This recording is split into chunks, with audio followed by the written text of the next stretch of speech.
Hey, this is Tabletop Weekly, and we're the partners of Solarian Games. I'm Jason. I'm Peter, and this week's stories itch.io taken offline by AI driven Funko complaint. Those AIs. Model Our Nations is an RPG based on Model UN. Henry Cavill's Warhammer 40K show is happening. That's good news. Grimtooth's old school traps for 5e is shipping. Wormwood lays off 50% of their workers. And the Golden Fez, you think maybe we named it, judges are going to be announced. Before we get into the show, though, we'd like to ask you all to put on your gauntlets of ogre power and your girdle of storm giant strength and snatch up your mace of disruption. Smash the like and subscribe button on our YouTube channel. And please, please, please leave a review on Apple Podcasts. It helps a lot. And our show is starting to get some popularity, so it's really cool. Yes. All right. So let's jump into the first story, which is a weird one. This has been a weird one this week.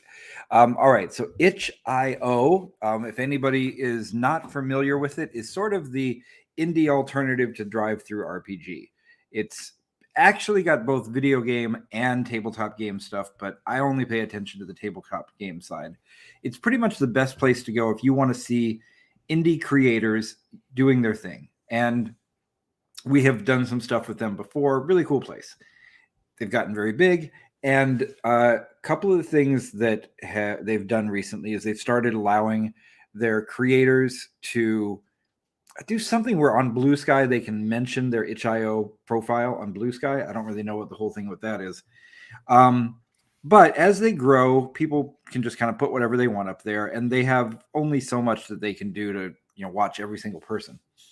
So something happened, and on Monday morning, the whole itch.io site just was gone. Anybody trying to get to it, just bing, bing, out of there.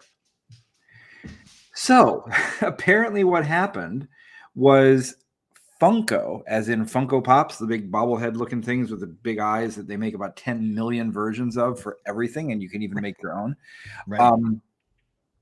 ended up filing a phishing complaint. It's a little unclear to me if it was a phishing complaint or a brand complaint, but they are using some software called Brand Shield that automatically generated a complaint, which ended up taking the entire site down. And apparently a lot of AI was involved on both sides on this thing. Best I can make out, what actually happened was there's an indie game that put their stuff up on Brand or on itch.io. And I honestly don't ever know how to say itch. Is it itch, itch.io, itch.io, itch.io? Itch.io. I like itch.io. Itch.io. So they put a game up on itch.io, and it's called Funko Fusion. And it's not, licensed or anything. They just made some game with big bobblehead things, and they called it Funko Fusion, which, you cannot do that if you, you can't just use somebody else's trademark. But instead of just handling it like normal human beings would do, since all the automated systems got into play, that little one thing triggered another thing, which triggered another thing, which eventually got itch.io's or itch.io, whatever. Their host said, well, this is a bad site. They're full of danger. We better take it offline completely. Whole thing went down. The entire business was impacted for I don't know how many hours or days. And in the middle of the whole thing, now this is the funny part. I know, this is so weird. In the middle of the whole thing, Leaf Coracan, I'm just going to assume it's his real name. Why not? Leaf Coracan. Leaf spelled like a leaf. Finally managed to get the site back up. He tweeted, because they, Funko, he said, because they used some trash AI-powered brand protection software called Brand Shield that created some bogus phishing report to our registrar, we went down. He was mad. Should be. After doing that, apparently somebody from Funko called his mom. He called his mom on him. They called his mom. I'm not making this up. Apparently his mom sent him a text that said, got a strange call from a company about accusatory statements on your social media account. Call me, Leaf. Awesome. I don't know what's happening. This is not even a good cyberpunk future. Mm-mm. This is the lamest cyberpunk future ever. Yeah. We're supposed to be scared of AI, not like, what the F AI? Why Jesus. is he calling my mom? Right? AI is calling my mom. Not the AI called his mom. I don't know, but It'd be funnier if AI did call his mom. That would be cooler. good. That would be more cyberpunk. Especially if he had an AI mom. Yeah. Yeah. I mean, you've heard the dead internet theory. Mm-mm. This is my favorite current conspiracy theory. Well, I don't even know how much it's a conspiracy theory and how much it's just a prediction, but it's basically saying that the internet is essentially becoming nothing but bots talking to other bots about bot things and being read by bots. That something I saw a number, it was a crazy number, something like 80% of traffic on the internet is now just bots talking to other bots, thinking that they're scamming humans, but they're scamming other bots. Oh my God, that's awesome. Yeah, but that's, I mean, this is a big part of why I'm always very adamant with people about, hey, social media is not essentially like it's not even real. Like what you're reading is curated, may not even be a person, or it might be people reacting to information from something that wasn't a person. So while it is a real person, they're reporting garbage. Yep. It's like, so really, whenever you see anything on social media, just take it with a grain of salt, because who the hell knows? I was listening to a lot of podcasts today because I've been drive to Rhode Island and back, and I was listening to one from a couple years back of it was Jeremy Clarkson, and just basically talking about how outrage moves so quickly across Twitter.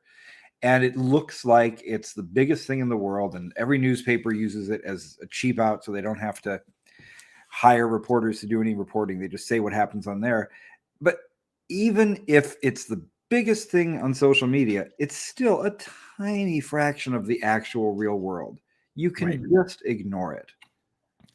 Yeah. There's in fact there was, I won't say any names, but there was someone you had advised to shut up on social media, and they didn't listen. And if they had, it would have gone completely away. Yeah, it would have just gone away. It just normal people would have said, I forgot about it. It's a day later. It wasn't that big of a thing. You can't do it. And I don't know. Could Leaf Coracan get in trouble for saying something? Or could Funko get canceled now for calling people's moms? I don't know. I don't even, honestly, this is the stupidest. It's the stupidest future. We're not living in this darkest timeline or the best. We're living in the stupidest timeline. It's true. All right, let's go to something a little cooler. All right. You know what? Let me talk about this one. All right. Not that I really know, but we can do it together. I saw this online. It looked interesting. It's called Model Our Nations. And it is a tabletop RPG based on the Model UN. So in the press report, or whatever it was press release that I saw, they said it was the first one. I don't think that's actually accurate, because, okay, there have been these things that, as far as I know, are called seminar games that go back to the very first Gen Con. Okay. That used to be popular at sci-fi conventions and things like that. Now, I'm not sure if I'm getting the name right when I call them seminar games, because I swear I read something that called them seminar games, and I have repeatedly talked to people who were at the first Gen Con or at one of the first three, and I said, do you know what I'm talking about? And I would describe it, and they go, oh yeah, I know what that is. And then I'd say, did you call them seminar games? And they would just look at me like I was an idiot. So, I mean, I don't know. But I've played games like this at Gen Con, recent Gen Cons, not 1970s Gen Cons. Right. So because being one doesn't really get you into a convention. But if you've ever played a game like this, it's not a LARP, but it's like Model UN. You know, you're in there, you all have your things that you need to do, you debate it, you work it out. It's a lot of fun. I don't know if I'd call it an RPG. So maybe these guys have done something that's more RPG like, or maybe he just didn't know that these were already things that happened. Either way, it looks really fun. So the idea is he wanted to take an idea of playing out sort of like a government power and overreach in a way that felt cinematic and fun. So it doesn't use any dice, doesn't use a GM. You work collaboratively to create the world and your characters, and then you play out a 2-hour session where you propose and debate motions. That really does sound like Model UN to me. Okay. So I don't know. I'd really like to check this out and see exactly how different it is from the seminar games that I've played, or how different it is from a game of diplomacy or something like that. Yeah, I was going to say this reminds me a lot of the thinking wise of diplomacy. Yeah. Now, the only thing that's kind of a bummer to me is I went to check it out, and the PDF version was $25. So I'm not doing that. No, yeah. I'm not doing that. I don't care how amazing this is. So, Eric Silver, I'd really like to check out your game. Drop it to $5 for the PDF. I'll pay $25 for a printed thing, but love to check this out. It sounds really interesting. I like the title, a TTRPG about words standing in the way of actions. Very cool. That's a cool statement. Yeah, it's great. But if anybody is out there and checks it out, apparently you can get it at the 20-sided store in Brooklyn, which we love that store. We've been there since we started Gygax magazine. Right. So, is that where where the premiere was? Well, we did the premiere at the Brooklyn Strategist. Right, that's right. But just because the 20-sided store didn't have room for us, because we figured it was going to be a little bit bigger. But we have been supporters of them since the beginning. They've been really nice to us since the beginning. It's an awesome store. And so maybe if you can go and check it out in person, you could get a physical copy. Yeah. Oh, and don't forget to mention that this was inspired by an episode of Join the Party. Yes. Podcast. So we'll have to listen to that podcast. That's what I'll do first. I will listen to that episode, and then maybe I'll buy the book. Okay. All right. There you go. All right. Yeah. All right. I want to do this one because I've been hearing this story for a while, but waiting to see what the hell is going to happen with it. I've never built a 40K army, but I've played 40K a bit. You know, to build, buying all those figures and painting them and all that kind of stuff. I just really never had the budget for that kind of thing. But Henry Cavill's Warhammer 40K show is happening. Now, what I really like about this is that Henry Cavill falls into that category of stars who are in love with the property, and you can't wait to see what they do with it, because they're not just getting a paycheck. This is a passion project for him. So like Ryan Reynolds, it was Deadpool. He fought tooth and nail and cheated to get that movie out. You know, that spoiler, or that trailer was leaked. It was leaked by him. He admitted it finally. Of course, everybody knew that. But Henry Cavill, he's a huge Warhammer fan. He has, he's been on talk shows talking about the armies he's painted, and he's actually been championing this. So I'm really happy to see that it's happening. And I'll tell you another thing that backs that up is that is why he's not doing The Witcher anymore. He got tired of them straying away from the character, the story, the feel, everything. He said they were not getting The Witcher correct, and he was a huge Witcher fan. And he said, if you're not going to do it right, I don't want to be a part of it. Okay. I mean, that's interesting. I have not been following Henry Cavill's world very closely, because why would I? But right. I mean, I understand he got fired from Superman. He did. And I know that there was a lot of talk around him getting way too into online gamer culture and getting really kind of, I don't know, creepy as a result of that. Really? I don't know. I'm not going to repeat specific things because I don't know. I just know that you'll find a lot of people defending him and a lot of people attacking him online. Apparently something to do with misogynistic comments and maybe doing something just very gamery, like video gamery, the type that like to go and like yell at women online. I don't think that was necessarily him. I don't know the story behind it.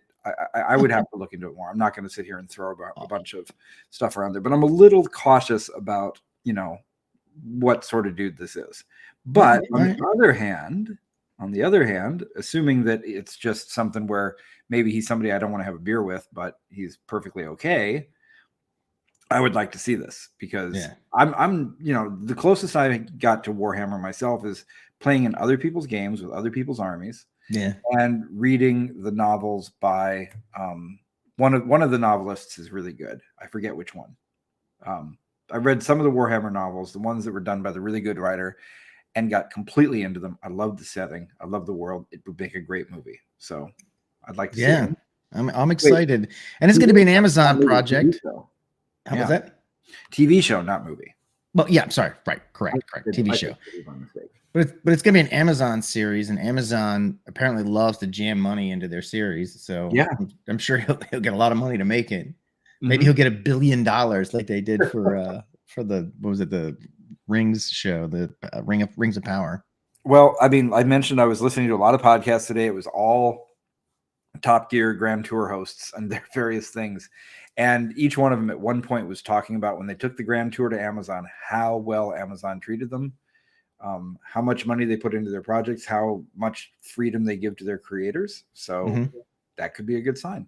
Yeah, could be. Did it say when is there anything in here saying when it's coming, or is it no? What I read was that so basically the deadline came down to the fact that Games Workshop, who owns the Warhammer, who created it, that they had a deadline of this month to agree on what this thing was going to be in order to keep the rights. So they had a deadline. They finally said, okay, they're good. They've made a deal, or they've made what have they made?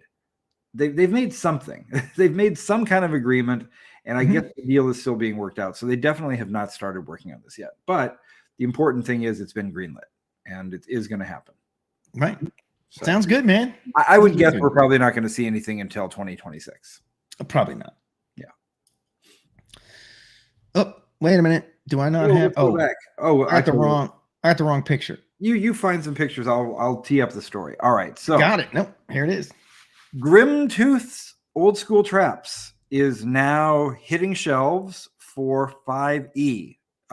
Goodman Games did I don't know if it was a Kickstarter or a backer kit. They did a crowdfunding for the Grimtooth's traps to be adapted to DCC and 5e. Have you ever used any of the Grimtooth's traps books? You have frozen up a long time ago. I think I remember. What's that? Oh, your video froze up on me, but I can hear you. I'm sorry. Fine.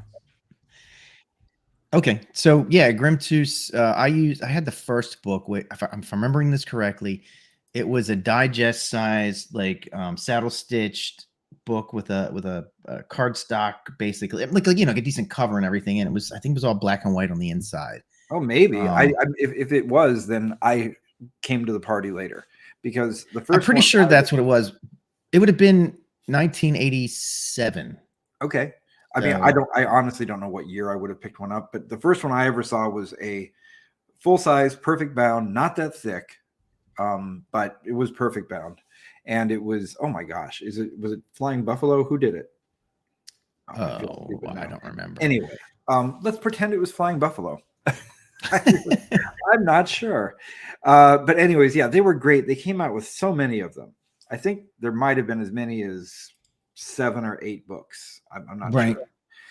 And a friend of mine, actually somebody I work with, well, actually my boss, had been asking me about D&D stuff, because we're both gamers, and he was looking for some good ideas for traps. He's a 5e gamer, and I told him, you got to check out the Grimtooth traps. They're so good.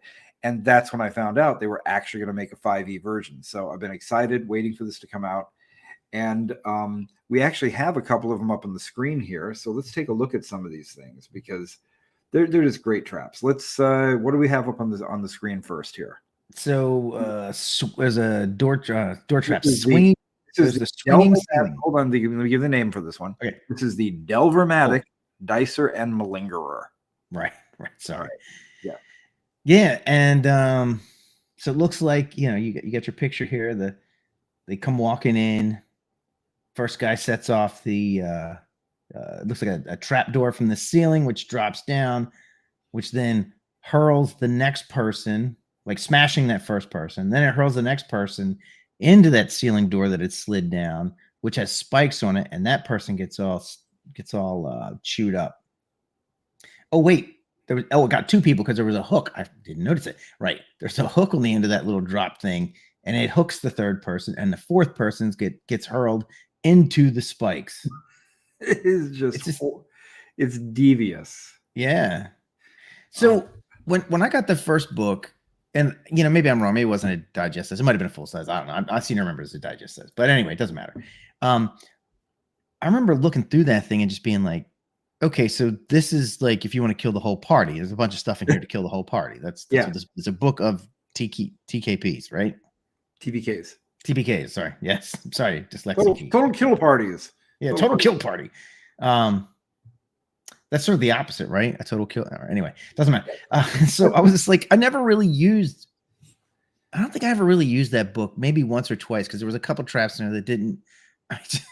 Most of them were just like wipe the whole party out. Like this one wouldn't. If you got a decent amount of hit points, you could survive. Everybody could survive some of this. Yeah, I like the traps that are a little bit silly, that maybe humiliate you a little bit, maybe take you into a place in the dungeon you hadn't intended to go, like they send you down 3 levels or something. The thing with traps is if you're playing a game with a lot of traps in it, you're definitely just playing a let's goof around and have fun game. Right. If you've got the kind of players who want realism and like, hey, why are there bugbears in the 3rd level of a dungeon? What do they eat and where is their... No, if you're that kind of player, then the traps makes no sense. Who's going to go and build these elaborate things, right? Right. And yeah, a lot of times they are things that might just kill your party, or they're just from an engineering perspective, like the teeter-totter room that you've got up on the screen right now. Yeah. So the idea here is that characters who enter this room may dance, jump up and down, or have a picnic between the door and the pivot point below the floor. However, when more than half the weight in the room has moved to either side of the pivot, the floor no longer rests on the support brace. It falls away and the floor becomes a giant teeter-totter upon the pivot point. Right. So, I mean, it's hilarious. It's funny. Maybe you're going to kill the party. Maybe you're not. But you definitely, it's good for a campaign where you don't name your characters until 3rd level. Right. Or at least you don't write their backstories. Right.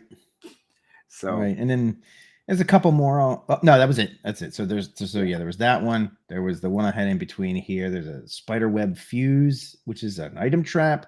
Yep. Shoot and hammer, which comes. And this is a what is this? A preview PDF?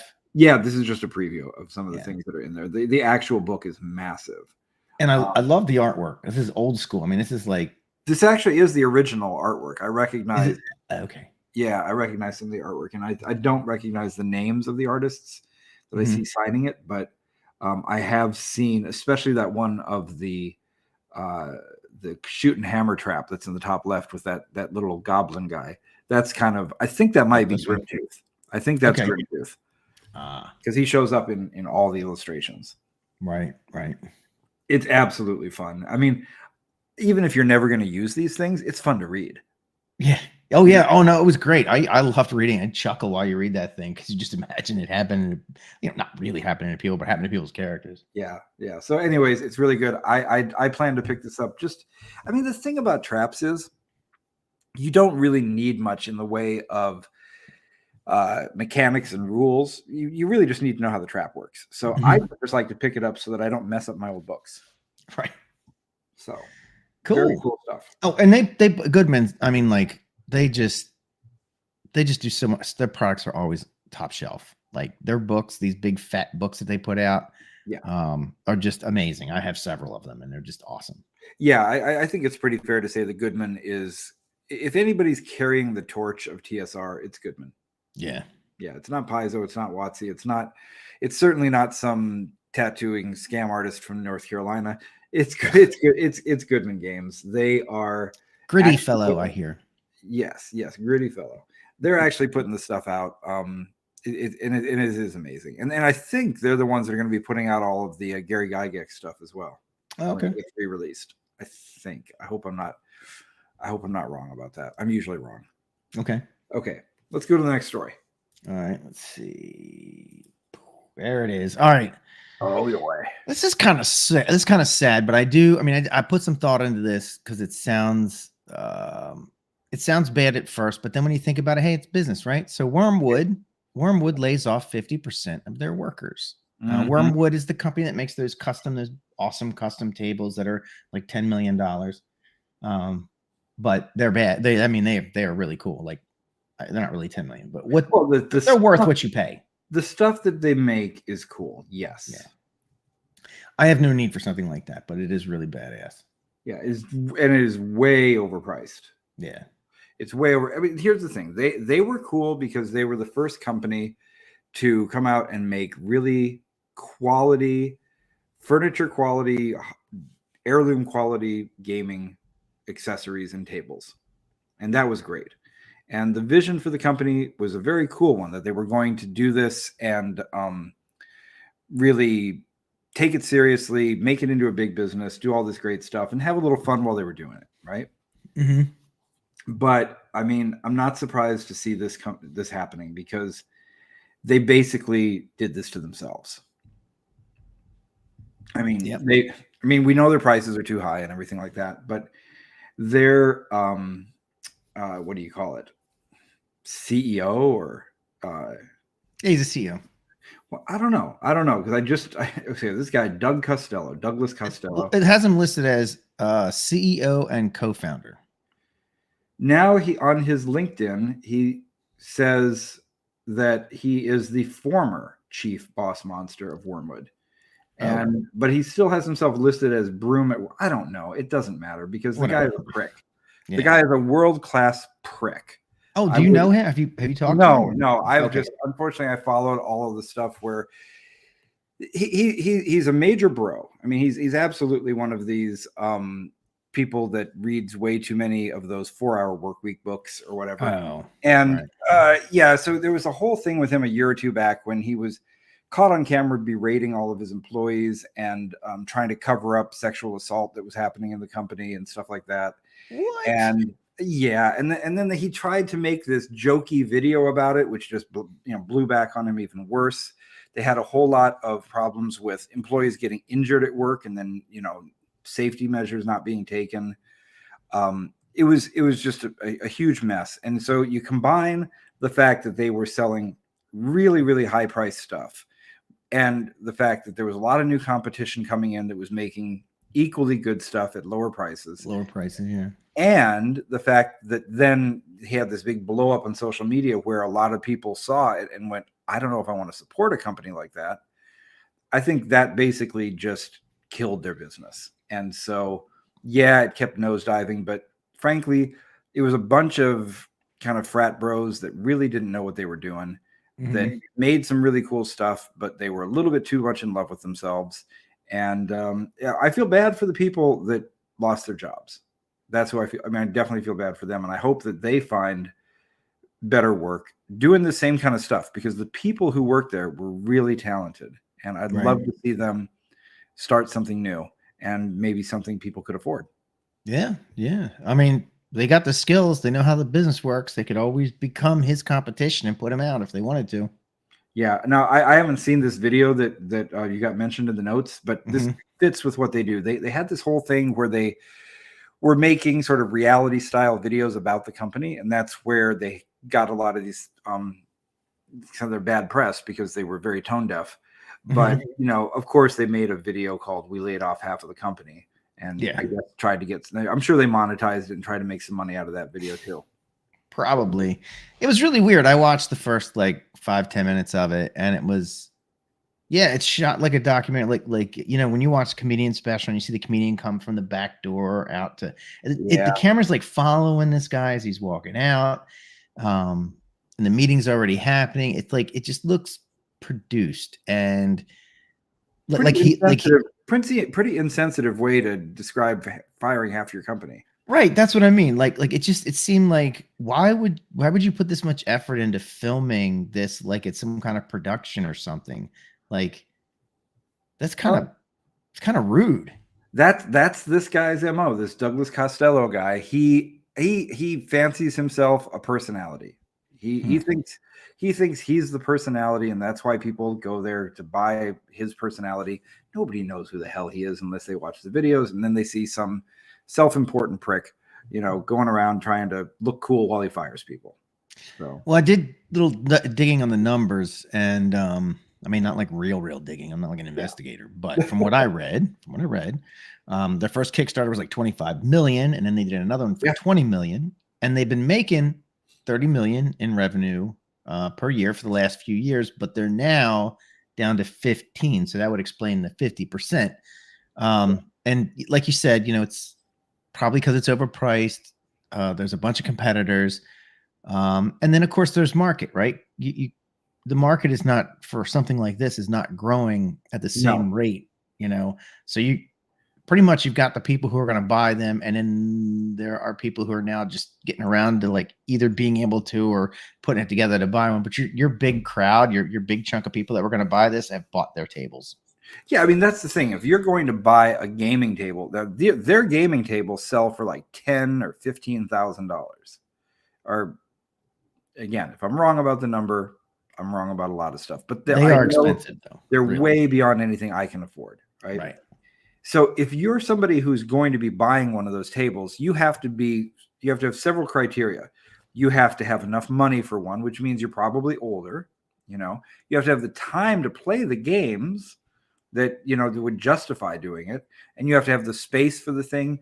You're basically looking for somebody who is middle-aged to older, who has had a very successful career. Probably the Yeah. kids have moved out of the house, and like you said, there's a limited number of these people that are going to drop that money, and they've Not only that, already we're bought their tables.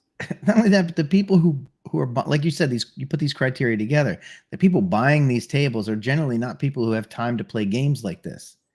Yeah, I mean that's this You know, other thing. So think about it. I never bought a wormwood table, but I did buy a gaming table from another company, which I've forgotten the name of. They were the first ones to make these things relatively affordable. They actually figured out how to flat pack them, and it was called like the board game gaming tables dot somebody. Who cares? The point Right. was, it was really nice. I got the table for under $1,000. It was a price I could actually afford. Beautiful table, lovely craftsmanship. Everything was great about it. Never ever used it. I mean, there was no need for it. Right. I just, if I'm Yeah. playing D&D, all we need is a table. It's not like, I mean, the only reason we would ever need it is if we were in the middle of some game that had to be set up, like a board game or a miniatures game, and you wanted to stop playing and then come back later because you could put the dining room table on top of the gaming surface. And that was cool.